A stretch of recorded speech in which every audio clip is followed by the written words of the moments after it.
So we're going to move on and talk about gynecologic cancers. A lot to talk about there. It's always fun to see Dave O'Malley rushing up to me and say, "I'm sorry, I got the slides too late, but there was this presentation last week. Good job. I can't wait to hear about this Pembro plus olaparib in ovarian cancer. That sounds pretty interesting." And our co-moderator, Dr. Monk, who has been part of our CME programs for many, many years, a very valuable faculty person. He's now in a high position in research and FCS and agreed to co-moderate and throw a few questions out to you all. So we're going to begin talking about ovarian cancer. Dave, I'm going to let you begin and go through some of the data related to treatment of this disease. There's been a lot of great developments over the last 5 years, and we're seeing even more now. And also to get into something that we're talking about now, and the GU Symposium, the GI Symposium, which is HER2 positive disease.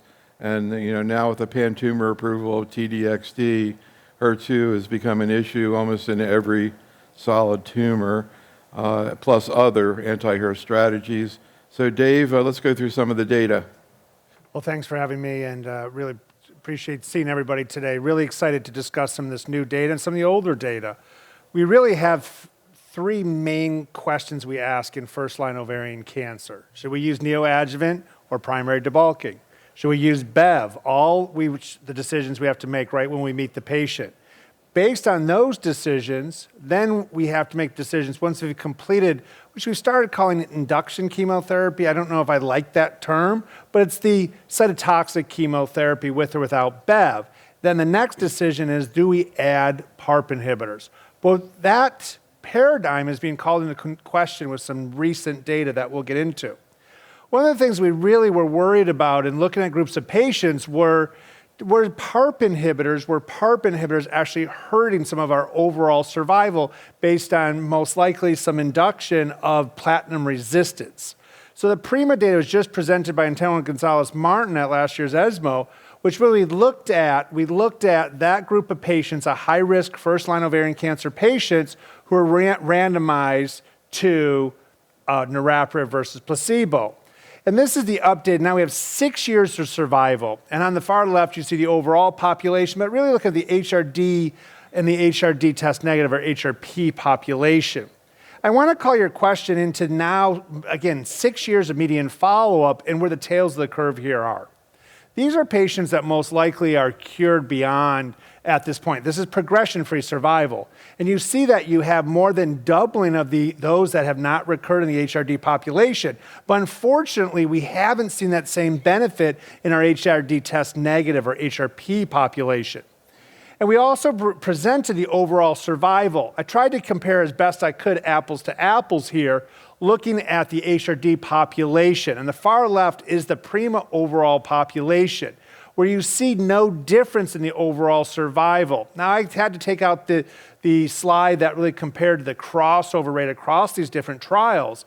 But look in the far right, Solo 1, the oldest of these trials, the crossover rate much less because PARP inhibitors were not available at times in the US and definitely in Europe. Actually, presentation Dr. Monk did with Athena Mono also showing a benefit, but not as long a follow-up, similar overall survival. And Apollo 1, again, the second oldest trial here, showing the benefit in the active comparator, BEV containing arm as the control, so a little bit different. Basically, early on when we didn't have follow-up, we saw clear overall survival benefit, even though not hitting statistical significance because of the limited alpha allocated.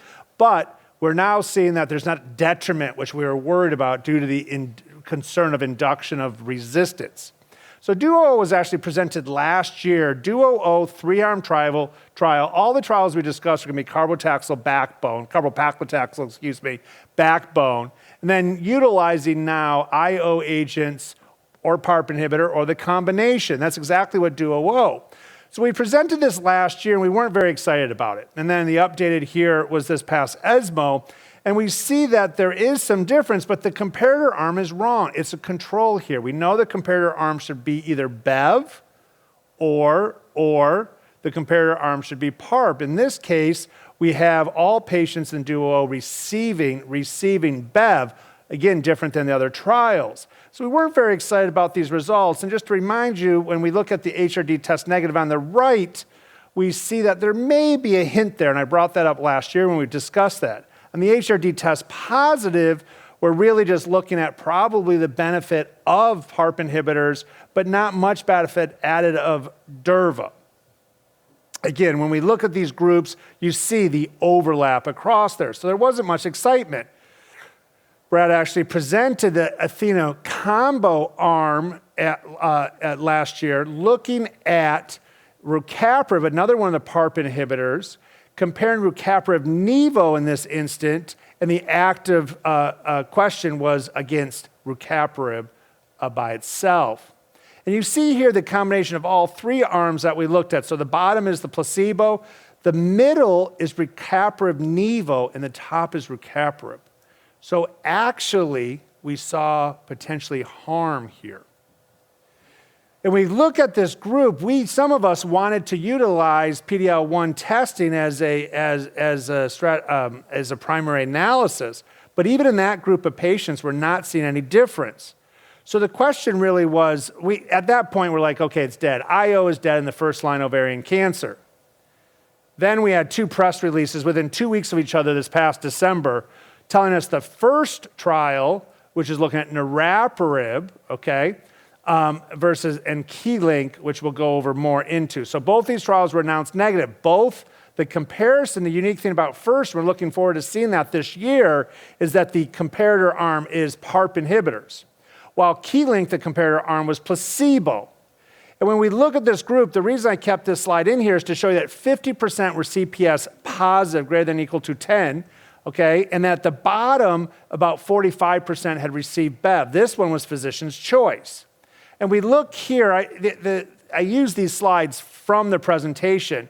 So P is not placebo, it's pembro with olaparib versus C is control. And you see the primary analysis on the left is the first interim, and on the right is the final analysis, showing a clear benefit in the CPS population greater than 10. Seeing a similar benefit, but not quite there, in the intent to treat. But when we look at this group of patients in the forest plot, we see some hints. Where could this potentially benefit be? On the left, we look down at the Bev use, overlaps of those confidence intervals, but maybe a potential benefit, and we look over here in the intent to treat. So now we look at the pembro versus control, and you see there's no benefit. Remember that this was the control arm was placebo. Now when we look at now we're using Foundation Medicine's LOH test as the primary analysis, we see in this group greater than 10, again, not really a difference in the forest plot, but as we go through and look at those with Bev or not Bev, it's very interesting. Again, exploratory here, but we're seeing a group of patients that may have a greater benefit, those that did not receive Bev. Now, we'll talk more about this in the discussion, but really, again, exploratory analysis. When we look at the group that is pembro versus control, again, looking at those in LOH low or HRD test negative, you see potentially some additional benefit. That group of patients is the highest unmet need. This is really interesting, where we see detriment those with Bev, again, exploratory, not statistically significant, obviously, but we see a marked benefit of 0.53 with regards to the hazard ratio in those with no Bev in the intent and just in the placebo. So there may be a signal there. Obviously, this was not tested on this trial. So as we go through and look at overall survival, we see, again, some benefits. Now let's switch gears a little bit, move from first line to the recurrent setting. So folate receptor alpha, obviously we're all excited about this. We talked the last couple of years about MERV, in Mirasol, and not only did we have improvement at 0.65 hazard ratio, modest median progression-free survivals, but that translated to overall survival. And that led to full FDA approval then last year. A recent trial that was presented by Angeles Alvarez-Secord looked at a unique patient population of platinum-sensitive patients who were candidates for single-agent therapy. And what would those be? patients with heavy hypersensitivity, or those that have had trouble tolerating platinums, usually hematologic toxicity. So it's a single-arm trial, so it's hard to make conclusions, but if you look at over on the left, the overall response rates you see for more heavily pretreated is about 33%, but in the less heavily pretreated, we see about a 55% response rate. How does that compare to our historical controls? You expect about right in there 55 to 60 with our platinum doublets. So we have a single agent therapy with similar populations. We've also identified a patient which may be at a higher risk of this, of not responding as well, as I alluded to earlier, those that have progressed on PARP inhibitor. And you see in the middle, those that had been treated with a PARP inhibitor, those who have not been treated with the PARP inhibitor, the difference in the response rates. But we would see similar differences if we looked at the platinum.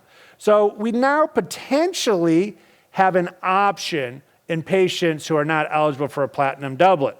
And you just heard on HER2. So how often do we see HER2 expression in our GYN cancers? And actually in endometrial, if you look at all patients, about 60%, obviously lower in 3+, but also over in cervical, right there in that 40% range. And we've all seen the pan-destiny. I won't go into that too much. That led to the agnostic approval in the 3+. But we also had NCCN guidelines for 2+. And we see not only patients responding, but deep and prolonged.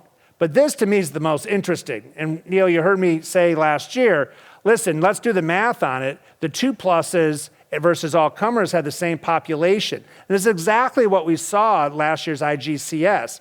If you had 0, 1+, or 2+, your response was the same.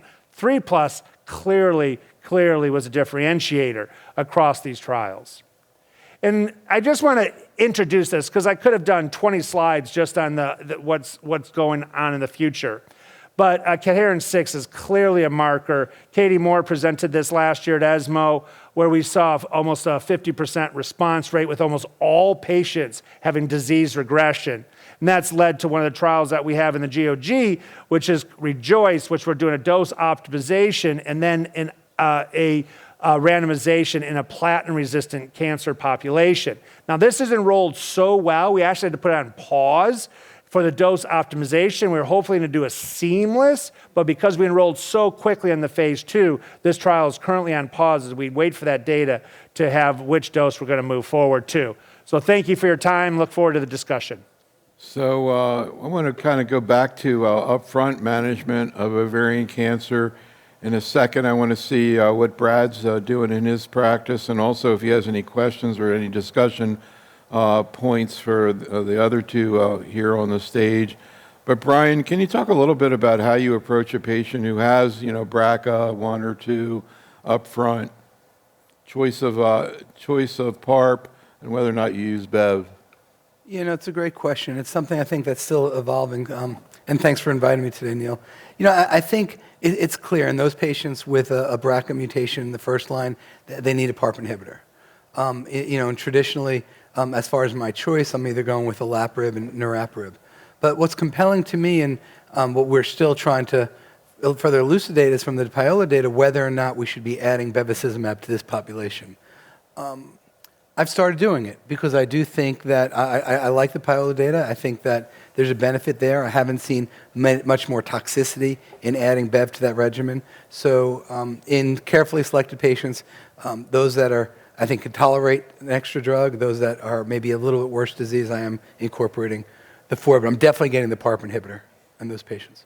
So Brad, can you talk a little bit about how you approach it and anything you'd like to hear your colleagues discuss? Yeah, I thought the densest thing on Earth was the Earth's core. It's your talk, brother. But thank you. That was very comprehensive. Let's break it down. So, and Dr. Slomovitz, Brian, good seeing my friends and my FCS friends. Should patients with newly diagnosed advanced ovarian cancer get bevacizumab? Let's just build some consensus right here. Yes. Yes. Wow. What about HR proficient, Dave? So absolutely BEV at the current time. We really need to dive into the Keeling data. and I'm looking forward to further discussions. This was just presented, and to allude to your question, this literally just got back from Rome 2 days ago, where it was presented. So this is fresh off the presses. So I think we need to look at that. But for me, everybody gets Bev, even the low-risk population. We talked about that last year. Yes. And if their HRD test negative, I continue Bev as maintenance. Okay, see how simple that is. Bevacizumab, even if you get neoadjuvant, give it cycle 1, cycle 2, hold on cycle 3, get your surgery. Do you do HIPEC? Brian? I'm just trying to boil things down here and build consensus for my brethren and sisters. Yeah, that's a great question, Brett. And right now in my practice, I'm not ready for HIPEC. I think we're doing a study. We're further studying in the HOT trial within the GOG. And I know there's data out there. I'm not sure if the contemporary data is comparing it to the right control arms with the best drugs. So I'm not using it. I think that adds its toxicity. I'm a surgeon. Yeah. Same in Palm Beach. HIPEC on clinical trial right now is the only time I'm doing HIPEC. What about this new data with Pembro, and what about where does CPS fit in? Where do you see that heading? So 2 things we know, and Dr. O'Malley presented it well. When you add IO to chemotherapy alone, it doesn't work. And the CPS doesn't make it better. When you add a PARP and IO to a tumor microenvironment that we can educate, it does help. Now, there are many variables, HRD and bevacizumab, which we'll have to sort out. But for now, bevacizumab for everyone, HIPEC for no one, and if you're HRD test negative, keep the bevacizumab going, and if you're positive, add olaparib or the other PARP inhibitors. It probably doesn't really matter. Yeah. I mean, Neil, I think you mentioned the role of Pembro. We're looking at this data as somewhat positive data that we need to further elaborate, but we can't forget the negative phase 3 trials that were out there. How many trials did we have that were negative that said IO doesn't work? Granted, we're looking at a subset population here, which may pan out, but I'm still not ready to incorporate Pembro into the first-line setting. And the first data is going to be very telling. We should see the first data this year. We have the press release, so it's either going to be ASCO or ESMO. So let's tell them what that is. So in this Pembro study that you nicely presented, there was no PARP alone arm. Remember I said, Pembro didn't work, you add olaparib to it, it does. Well, there was no olaparib alone arm. The first GSK study, which will probably be presented very soon, is chemotherapy niraparib, our PRIMA study, and then adds dostarlimab to it. So to your point, Brian, all 3 studies will be looked at in their totality. The Duo you presented, the key link that was just in Rome, and the yet to be disclosed, although we have a press release, the first, because they all answer different questions. The first trial, and it's confusing the way to say it, not the first one. The first trial is the trial that's called first, which is niraparib and dostarlimab. And the 5th one that is really it provides our historical context is Paula. So Paula has the Bev PARP olaparib plus the Bev arm. But no olaparib alone. But no olaparib alone. First has the PARP inhibitor, Duo, which was based on the Mediola data, which I was proud to be one of the leaders in that trial, which just blew it out of the water, which was all 3 drugs in a platinum sensitive, looked amazing, but then was disappointing here. So the CPS score, I think at one time is going to help us. First, we need to say, can we get access to this drug? Is it going to meet the regulatory hurdle? And if we don't meet the regulatory hurdle, a 5-drug combination. Carboplatin, paclitaxel, Pembro, bevacizumab, PARP. It's a lot. It's a lot. It's a lot. You said it quickly. Unless we cure more patients. Our one chance for cure is the first-line setting. And so that's where, again, based on the time, I went pretty quickly over those tails of that curve. We're going from our baseline advanced ovarian cancer curative intent is 10 no greater than 15% in an HRD test population. I want to say 2 more things. Within FCS, we are big Bev believers, as you are, number 1. Number 2, the HRD test probably doesn't matter whether it's Foundation or whether it's Myriad. And under Dr. Gordon's leadership, we now have an in-house HRD, which is based on the Illumina platform, which is good enough. So I think I like where we're at FCS. I also think that very few of us do HIPEC. So I think that the Pembro, IO, durvalumab, dostarlimab is unknown, and we'll continue this conversation. So Brian, I'm curious about your thoughts in terms of management of HER2 positive disease, also HER2 low. one of the issues there that Dave was presenting was the 2+, but the breast cancer people say, where's the fish? You guys don't do fish. Right. So there may be some HER2, what breast people call HER2 positive in there. But just for practical purposes, Brian, how are you thinking about when to use a TDXD? And then I'm curious about your experience with it. We already have talked about this a little bit in the breast session, some of the acute GI issues, as well as, of course, the issue of ILD. Yeah, no, it's a game changer. Trastuzumab deruxtecan in the gynecologic oncology world has been a game changer, and I try to use it as much as I can. We have the FDA approval in the 3+ across the tumors. We have the NCCN listing in 2+ or 3+. And if I was going to predict the future, I think we'll see that activity. GYN likes to follow along what we find in breast. We'll see that activity with the 1+. Actually, and in my practice for some of my endometrial cancer patients, I've gotten insurance approval to pay for it in patients with 1+ disease. So I think we're seeing the activity there. It's better than the other options we have in that setting. We're worried about the side effect profile. You mentioned the ILD. We don't see it very, very often, but we look for it. We watch for it. If there's an early sign or signal of it, I get my multidisciplinary team involved with my pulmonary physicians in particular. But I think it's a game changer, and I think that as far as the testing you mentioned, we could talk about gastric testing, we could talk about breast testing, we could talk about fish. The way the approval's written, I look for any biopsy across the history of the patient's tumor that's positive. It could be positive when they're diagnosed. I get 4 negative. I'll submit the positive test to the insurance company and I'll get it paid for. That's how much I believe in this. Right? Yeah, we heard almost the exact same thing from the breast people earlier today. Dave, getting back to, again, GI issues as well as ILD. Again, the breast people are very proactive about using olanzapine, and particularly in patients who have GI issues initially. What have you seen in terms of acute nausea and vomiting with TDXD? The breast people are extremely aggressive about imaging, looking for ILD. They do it like every 9 weeks if they can do it. I don't necessarily see that outside of breast, but I'm curious what you do. No, you absolutely have to. You have to do imaging of the chest either 9 or 12 weeks. Some people are doing it 6. Most of us have trouble getting that approved. Every 3 cycles, everybody should get chest imaging. I've tried to educate with regards to that, and that really will help us. The asymptomatic pneumonitis is real. And you don't want to have one of those grade 5 toxicities that unfortunately we've all seen. I just wanted to in going back, the TDXD, I can't disagree with Brian. It's a game changer in a 3+. And the reason I flip back to that numbers is we're talking about 11 patients per arm in PanDestiny-02. We need more data to replicate this. We know early phase trials often predict what our response rate is going to be, but 3+ seems to be real.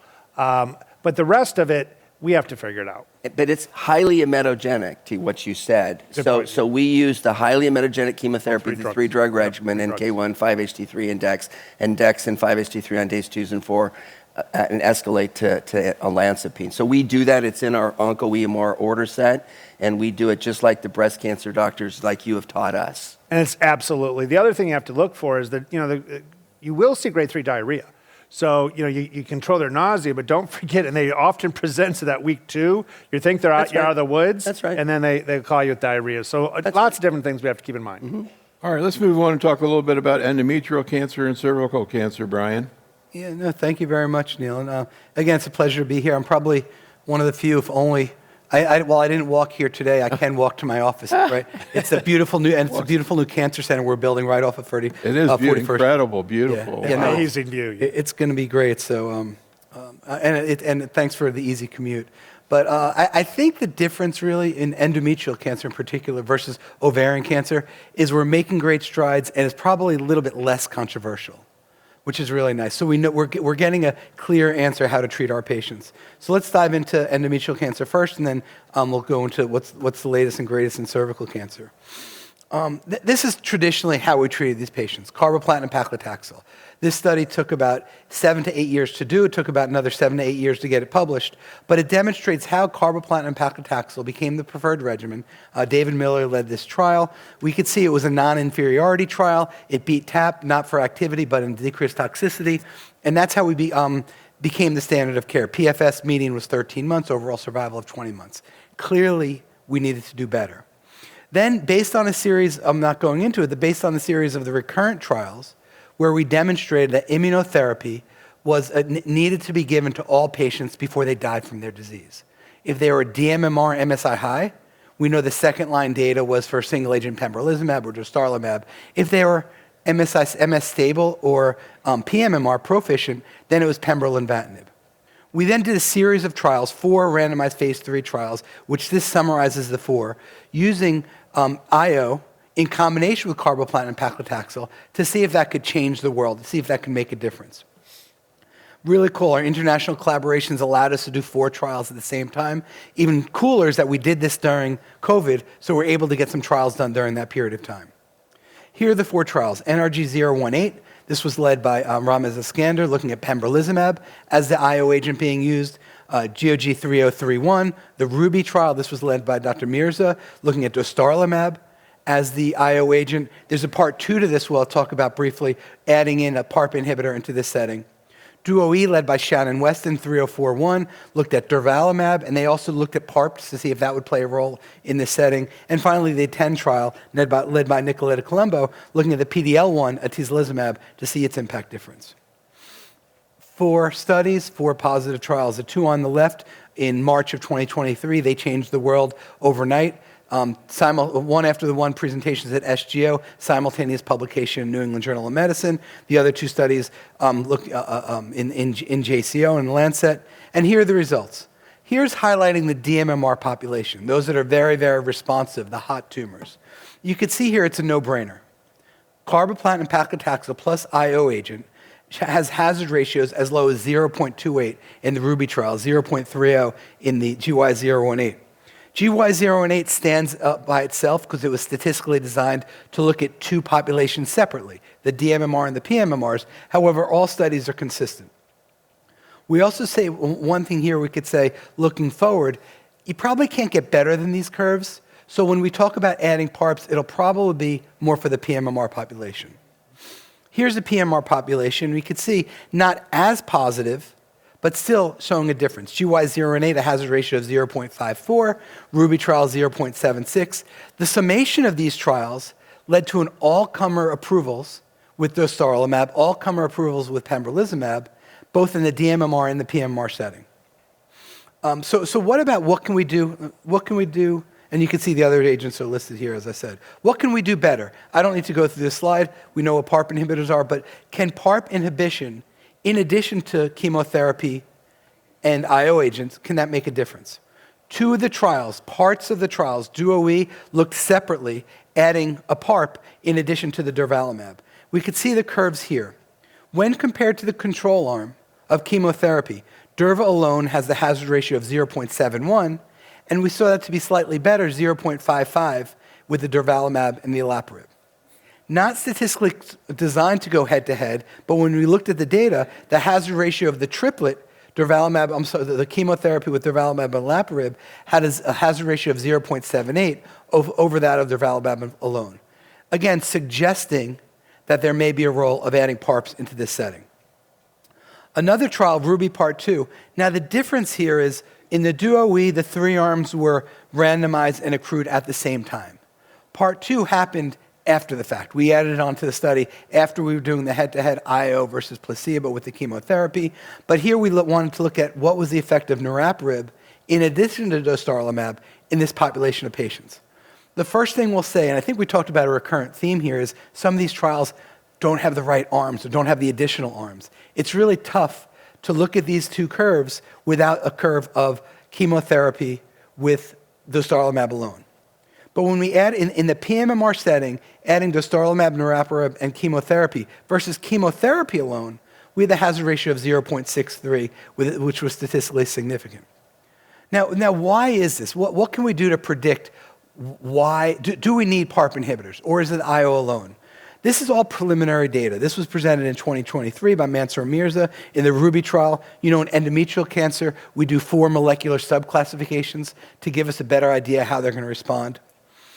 I want you to focus on the Kaplan-Meier curve on the lower left.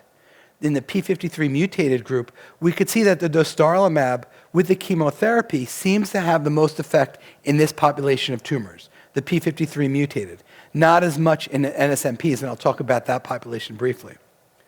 Now, this is the data from the DUO-E, which is a little bit contradictory. When you looked at the P53 mutated patients, while there was no difference with the durvalumab, okay, as it crossed one, as suggested as there should be in the RUBY trial, there was no difference here. But looking at this is now with the olaparib and durvalumab, you could see in the P53 mutated group, and I'm sorry I don't have the box there. Dave has to show me how to do that. He did it very nicely. In the TP53 mutated group, it is statistically significant. So in this population of patients, is it the PARP, or is it the IO, or is it the combination of both? And clearly we need to do more and more studies looking at this. So can I say IO for all patients? Not so fast, right? In the pMMR population, while it has the FDA approval, we're still maybe a subpopulation of patients that need to do better, particularly this population of patients in the lower right, the NSMPs, or the P53 wild-type tumors. Selinexor is a nuclear transport inhibitor. It basically helps to keep P53 functioning inside the nucleus of the tumor. Is a simple way of doing it. We did a maintenance trial, the SIENDO trial, comparing adding selinexor versus placebo in the maintenance setting. All-comer population, it was a negative trial. However, looking at the subpopulations, focusing on the curve on the left, there was a statistically significant difference, a hazard ratio of 0.44, with the benefit of selinexor in this population of patients. Not enough data to get a regulatory approval at this point, but what it did is it set up for the next randomized phase 3 trial, which we're currently running through the GOG, the export trial, just for the P53 mutated patients, to see if we could replicate that difference with selinexor in the maintenance setting over placebo alone. This, in fact, may help give us a better idea of what to do in the P53 mutated patients. Maybe it's not the IO what we need. Let's switch gears now for the last couple of minutes over to cervical cancer, two trials that I really want to focus on. Here's the NGOT CX11, GOG 3047, or widely known as the A18 Keynote trial, randomized phase 3 trial in those patients with locally advanced disease, traditionally treated with radiosensitizing whole pelvic radiotherapy with cisplatin. And here what we did is we added pembrolizumab versus placebo, 5 cycles with the chemoradiation followed by 15 cycles afterwards. At the first interim analysis, the progression-free survival was statistically significant with a hazard ratio of 0.7, showing the activity of adding pembrolizumab. And we've previously demonstrated, similar to endometrial cancer, that IO worked in cervical cancer patients. While this is the overall survival shown, this is the IA2 of progression-free survival, hazard ratio of 0.68. It maintained its difference.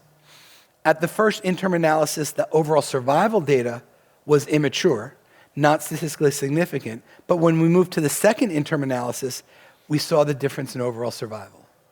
So how is that changing my practice? I truly believe that IO, early on in the locally advanced cancers, giving it with the chemotherapy and the radiation, we could see here has a benefit in the overall survival. This is the history of how we got here. It's always humbling to be on stage with Brad because he was heavily involved with a lot of these trials, showing how we went from chemo to adding bevacizumab to what's next, Keynote 826. In the last minute, I'll go through this. This is a trial now with first-line metastatic disease, widely metastatic disease, either recurrent outside the pelvis or in those patients newly diagnosed outside the pelvis. Adding the 4 drugs, carboplatin, paclitaxel, bevacizumab with the IO agent. Keto LaRusso led this trial, randomized phase 3 trial. Here's the data here. In the protocol-specified final pre-FS analysis, adding in, for those patients with a CPS greater than 1, we could see here that the medians were 10.5 versus 8.2, a hazard ratio of 0.5. And in the all-comer population, similarly, a hazard ratio of 0.61, demonstrating a benefit of the quadruplet. It took a while for us to incorporate this into practice. I think at first, people, including myself, were afraid of giving 4. They were talking about 5. We were afraid of giving 4 over 3, but we realized that it is something that the patients can tolerate, and we clearly see a benefit here. Overall survival, we're also seeing this benefit with a hazard ratio of 0.6 in the CPS greater than 1 population and a hazard ratio of 0.63 in all comers. That's what I have. Thanks, Neil.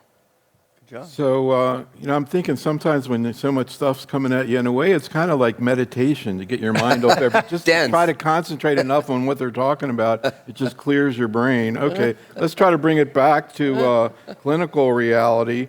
So, Dave, you're one of the people I turn to when it gets to mechanisms of action and diagrams and things like that I don't understand. So, can you explain to me in just words and your hands maybe, how you envision how selinexor works and why it should work better in P53 wild type, and while you're at it, like what you do in terms of tolerability. We've heard a lot of stories from myeloma about it being challenging, but yet they figure out a way to use it. Well, let's start with the easier question, which is the dosing is much different than myeloma, excuse me. So when we're looking at that, I mean, I forget where they use in myeloma. So it's much more easily tolerated in our maintenance trial. So when we look at this, now we had this conversation right when the results were released. How do you have the P53 wild type? Because you need that delivery within the cell, and if that is active, you actually have, that is, in that instance, how we see the drug work, is the theory, right? So the reality is the mechanism of action, the reason you asked me is because I'm the dumbest person on the stage and I try to make it simple, right? So I'll admit that. I'll admit that. Yeah. So, I think as we look at this, it's absolutely. So, in that group of patients, we should be testing P53 on everybody in the future. If this trial confirms the problem in the current trial is we're missing the correct control arm, which is against carboplatin paclitaxel plus IO. Right. And we'll have to do trial comparison like we always aren't supposed to do. And that's all we do. Yeah, just to add to that, I agree with Dave's right. In the current trial, we did see some toxicity with Siendo. We've lowered the dose a little bit, and we've required double antiemetic, which is helping out in the current trial patients. Yeah, we're only using 60 in Export EC, which is... And what's the myeloma? It's like 200, right? No, it's 100, 110. Where Remember. Yeah, it's less than half. I mean, or at half. Yeah, and we did 80 in Siendo. Okay, another real-world question. MSI-high endometrial cancer, Brian. So tomorrow morning, we're going to talk about the fact that we're seeing more and more neoadjuvant IO of localized disease, rectal cancer, a famous study out of Memorial where they had 100% path CR. That's all they're getting. Now, colon cancer also, they're seeing very dramatic responses. So first, is that being looked at in endometrial cancer, using it up front? And second, if you have somebody with metastatic disease, are you going to use IO plus chemo, IO alone? And then what about, like Ipi-Nivo, anti-CTLA-4, and PD-1? Yeah, no, that's a great question. One of my career hopes is to get rid of chemotherapy for the management of this disease. And you mentioned the data from Memorial. You mentioned the Keynote 177 in colorectal. So there's two studies in the DMMR microsatellite instability patients. One that I'm actually leading globally. It's the it's using pembrolizumab versus chemotherapy for the DMMR patients with the hope to get rid of the chemotherapy there. And that's actually close to accrual, the C93 trial, but it has not read out yet. Similarly, looking at dostarlimab is the Dominica trial, which is done by our European colleagues, which is ongoing still to accrual. Now, the problem with those studies is that they started before this data I mentioned in March of 2023, before the standard became carboplatin and paclitaxel with IO. So these studies are comparing it just to chemotherapy. It'll be a cross-trial comparison once the data's out. We'll have to see what the hazard ratios are. But if they're compelling, it may allow for IO alone in all, if not in that some of the patients. But baby steps in getting rid of chemotherapy in this population. Dave? Well, that subpopulation of patients, I mean, are the Lynch patients, the germline mutation, are those ones are more apt versus those that have just DMMR based on our IHC? So I think What's the difference again? They respond better? I don't know. Oh, I mean, no, there's no difference. I don't know that, right? GY01A showed that there was no difference. So the existing data suggests that whether it's germline or somatic. When we looked at that subpopulation, That's but right. I think when you have an untreated population of patients, that we may see some difference. So is there a group of patients that we can substitute IO, but once again, we have the wrong control arm on That's right. C93. That's right. So we're going to have to do that cross-trial comparison. And my hope is that I don't think the entire population will be an IO only, but there may be subpopulations which we feel more comfortable, moving But forward. right now, you're going to use chemo? Yeah. Carboplatin and paclitaxel is a very good regimen 50 for to advanced 60% response rate. very- And then when you add IO to it in the DMMRs, Brian, nice job, my friend, it's a no-brainer. But even in the PMMR, non-MSI, there is a statistically significant, clinically relevant, FDA-approved option. So one of the audience, Brian, wants to know more about tisotumab vedotin, and I'm curious about your clinical experience with it. Also, the ophthalmic toxicity. Do you put the ice on the eye? And then they brought up an interesting question: if a patient's with cervical cancer is HER2 positive, what comes first, tisotumab or TDXD? That's a great question. Fortunately, I've done a lot of work first in human trials, and then through the GOG trial when we were involved with the innovative trial.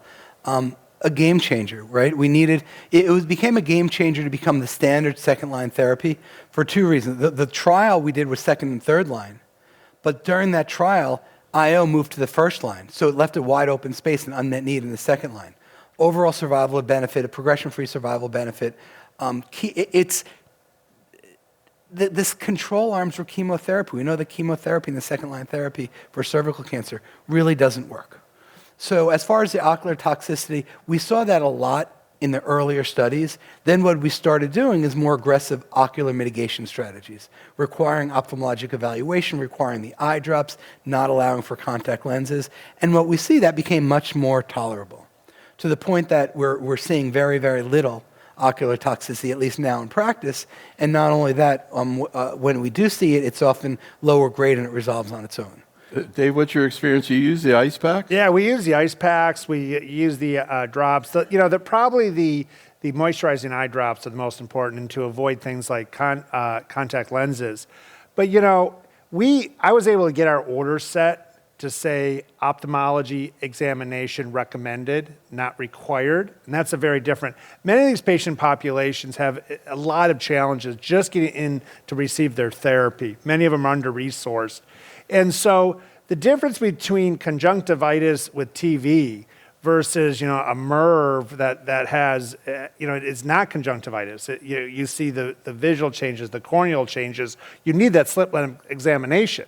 Patient walks in with TV, it's pretty obvious they're having eye toxicity. Their eyes are red, right? So it's like, okay, we need to get you into somebody. So am I advocating that going against the label? No. Am I advocating being practical and making sure our patients have the necessary support to get the drug? Yes. And it really is not a big deal. So many of our drugs now have eye toxicities. We literally hand them the form when they come in for their visit and say, take this to your eye doctor, and they can take a picture, upload it, or they bring it back to us in their next visit. I was telling the audience last night we're about to do our third CME program on ophthalmic issues in oncology. There's so many drugs with eye issues. Yep. You had a comment? Yeah, I was going to say, so we're ADC doctors, and I don't think that topoisomerase payload after topoisomerase payload is a great idea. Tisotumab vedotin, cervical cancer, tissue factor is an MMAE antitubulin. Trastuzumab deruxtecan is a topoisomerase. So it's really a sequencing issue, and both are good options. And for a 3+, probably better than TV. For 2+, it's a close call, but either way, the patient hopefully will get both medications. Have you seen useful responses to tisotumab? 100%. Oh, yeah. Oh, yeah, absolutely. Well, 24%. No, but I mean, if you Yes. I just need to hear about a few cases to get me excited. No, Yeah, we- and stabilization as well, right? That's the objective response rate. And in Professor Slomovitz's last author, they're in the New England Journal of the definitive paper, so just saying. And not only that, Neil, not only the responses we're seeing, when I sort of see the response sort of slowing down and maybe a little bit of minimal growth, there's really good data on combining these agents. So I'll have them on TV, and then I'll add pembrolizumab to hopefully get another kickstart later on if I see less of a response. And clinically, it's panning out. So two things. So the NCCN guidelines in cervical cancer were updated on February 10. The two substantial changes were, number one, Pembro, tisotumab vedotin. Yes, Brian. Number 2, in A18, the Pembro plus chemotherapy and radiation was sort of ambiguous. And if it has sidewall involvement, ureteral involvement, bladder rectal involvement, it's preferred, just what you said. But if it's just nodal positive, now it's a 2B. So you could say to the insurance company for the lower risk still enrolled in the trial that it is NCCN recommended. Now you may say 2B doesn't carry the reimbursement, float the reimbursement boat, but it's very clear in the February 10 NCCN update that yes, in the node positive lower risk A18 Pembro chemotherapy radiation, that it is an option. And A18 is one. Go ahead. Sorry. A18 is probably the one trial that I actually pull out the Kaplan-Meier curves when I'm counseling a patient and flip around the computer and say, real difference here is about 10% that you're going to increase your curative intent. And again, once patients with cervix cancer recur, we just heard, the options are really limited. So I really say, this is where we are. We're going to try to get you on this curve. It's the one time I just flip that computer around and show them the KMs. So, Brian, question from the audience. I have a hard time pronouncing it. I'll call it RDXD. But the question is, again, have you seen meaningful responses? Sometimes just hearing about a few patients is enough to get people interested. Have you seen useful responses? I haven't really been using it that much in this population. Endometrial Just coming out. We're just getting started, so we're going to wait and see. But obviously, the concept with the topoisomerase payload, we're very excited. We got to get the more experience. So that medication was developed here through Florida Cancer. Philip Filipowski is a lead investigator, and that study is open. Even though he's a DDU guy, that phase 3 trial is open in the north in the Orlando region here. The rest of the state is doing the RENA-S next generation topoisomerase folate receptor alpha, which is biomarker agnostic. So MERV, again, a tubulin payload, but RENA-S, the Genmab medication, is a topoisomerase, and that we're also doing the accelerated approval single-arm study, and the randomized trial, which is called Rainfall, will be open in the east and in the south by Grancial and me. So Rainfall, RENA-S, folate receptor alpha topoisomerase is probably going to be the next ADC to get approved in ovarian cancer. We're going to need a lot more of these talks, Neil. A lot more. One thing to highlight, it was mentioned, Barrett said it's an ADC world now. The problem is, how long is it going to last? Because we're talking about Topo 1 after, Topo 1 and all of these payloads. Is there a role for Topo 1 after Topo 1? We're not investigating it yet in GYN. Right. And it may be a one and done. So I'm excited about the recurrent results in the studies that are being planned out, looking at maybe in the first line, maybe all these second line trials are going to go away because we'll use it in the first line. And then what's the role afterwards? And what these guys are doing, they're trying to do radioligand solid tumor. That's the next version. They're trying to do T-cell bispecific CD3 T-cell engagers. So we have a whole program in bispecific research in solid tumors, and tarlatamab in small cell lung cancer, and also the radioligand, which was led by Novartis in prostate, PSMA positive. So we're looking for the next best thing beyond ADCs and GYN and other solid tumors. So you're looking at CD3 bispecifics in which gynecologic cancers? It's non-disclosed. Well, no, we can say we can say that what is publicly available is Regeneron has their ovarian cancer portfolio. MUC1, mesothelin. Yeah, and so again, thank you. And the CD3, we presented that data a couple of times, and they have. Actually, I don't know if they've said that publicly, so I'll stop there. Yep. All right. But that's the next best thing in solid tumors, I think, radioligands and T-cell engagers, because we're exhausting the antibody drug conjugate landscape. All right. Thank you very much. Thanks.